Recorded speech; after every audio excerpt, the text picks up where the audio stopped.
राष्ट्रपति Joe Biden ने मिस्र के राष्ट्रपति अब्देल फतेह अल सिसी से फोन पर बातचीत की। इसकी जानकारी बाइडेन ने सोशल मीडिया प्लेटफॉर्म पर साझा की है। जो बाइडेन ने बताया कि गाजा में नागरिकों के लिए तत्काल मानवीय सहायता पहुंचाने पर समन्वय को गहरा करने के लिए मिस्र के राष्ट्रपति से चर्चा की है। बाइडेन ने कहा कि हम साथ मिलकर क्षेत्र में स्थिरता बनाए रखने, तनाव बढ़ने से रोकने और टिकाऊ शांति के लिए परिस्थितियों को तैयार करने के लिए काम करेंगे।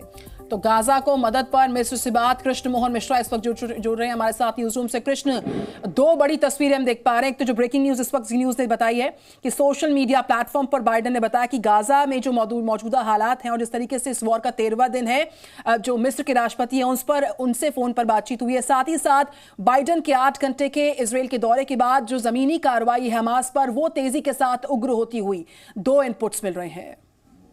निधि, दोनों के अलग अलग मायने हैं। सबसे पहले तो ये कि जो रात भर इजराइल ने बहुत तेज़ी से हमले किए, इजरायली एयरफोर्स ने भी किए और नेवी ने भी किए। वो दरअसल इजराइल का जो स्ट्रैटेजी चल रही है पिछले 12 दिन से, यानी 8 अक्टूबर से अगर आप सोचें कि पहले ताकतवर हमले शुरू हुए, तो उसमें अभी फ़िलहाल उसका जो रुख है और जो उसकी दिलचस्पी है वो ये है कि हमास की लीडरशिप, जो मिलिटेंट लीडरशिप है, उसको ख़त्म करे, उसका इंफ्रास्ट्रक्चर ख़त्म करे, उसके जितने भी डंप्स हैं, जो चाहे फ्यूल डंप हों या एम्यूनिशन डंप्स हों, हथियारों के भंडार हों, उन्हें ख़त्म करें और उसकी लड़ने की जो ताकत है उसको कम से कम करें। इसको लड़ाई में सॉफ्टनिंग ऑफ टारगेट कहते हैं, यानी ज़मीनी कार्रवाई से पहले ये चीज़ें की जाती हैं ताकि जो दुश्मन है वो लड़ने की उसकी जो ताकत है वो कम होती जाए। तो फिलहाल इजराइल जो पिछले 10 दिन 11 दिन से कर रहा है वो सिर्फ ये कर रहा है कि हमास के जितने भी बड़े बड़े ठिकाने हैं जहां हमास का कंट्रोल है, जहां हमास का कमांड एंड कंट्रोल रहता है, उन इमारतों को तबाह किया जा रहा है। जहां स्पेसिफिक इनपुट मिलते हैं वहां हमलों में आप देख रही हैं कि 6 बड़े कमांडर हमास के अब तक मारे जा चुके हैं। तो उसकी जो लीडरशिप है उसको खत्म करना चाहता है ताकि लड़ने की जो उसकी ताकत है वो कम होती जाए। कृष्ण मोहन मिश्रा, आप हमारे साथ बने रहिए। इस बीच देखिए, अमेरिका की तरफ से जो हरी झंडी मिली है उसके क्या कुछ मायने हैं, दर्शकों तक हम वो भी जानकारी पहुंचा दें।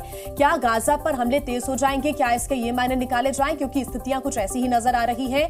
क्या जमीनी हमले से गाजा में घुसने का रास्ता साफ होगा?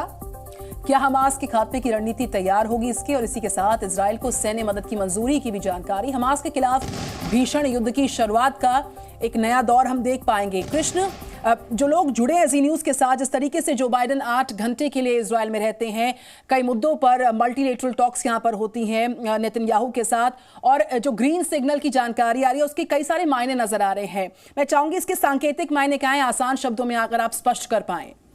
देखिए, इजराइल पर हमला हुआ और वो उस हमले के खिलाफ लगभग पूरी दुनिया इजराइल के साथ खड़ी नजर आई। खासतौर पर अमेरिका इजराइल का बहुत पुराना एलाई है और अमेरिका किसी भी स्थिति में मध्य पूर्व में इजराइल को कमज़ोर नहीं होने देना चाहता। इसलिए अमेरिका ने पहले ही दिन से अपना सपोर्ट दिखाया।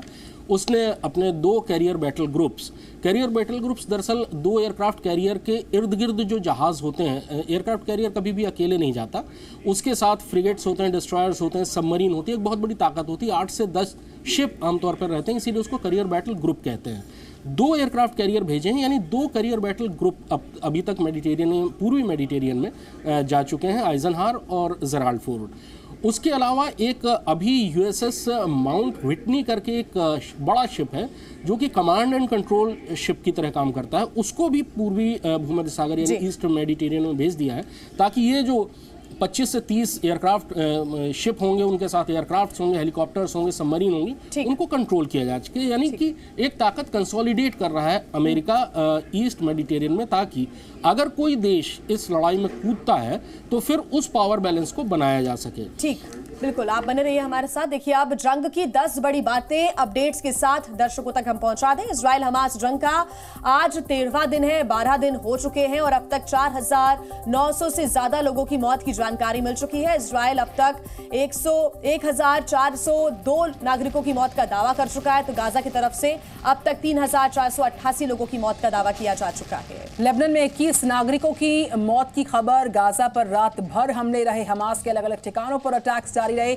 लेबनान में 21 नागरिकों की मौत हुई है। लगातार जी न्यूज आपको अपडेट्स दे रहा है। अब तक के 13वां दिन इस वॉर का। गाजा पर रात भर इजराइल के अटैक्स की जानकारी। हमास अब तक 1500 से ज्यादा आतंकी मारे गए। इसके बीच हमास के अलग अलग ठिकानों पर ऑपरेशन जारी। दक्षिण लेबनान पर इजराइल के अटैक्स जारी रहे।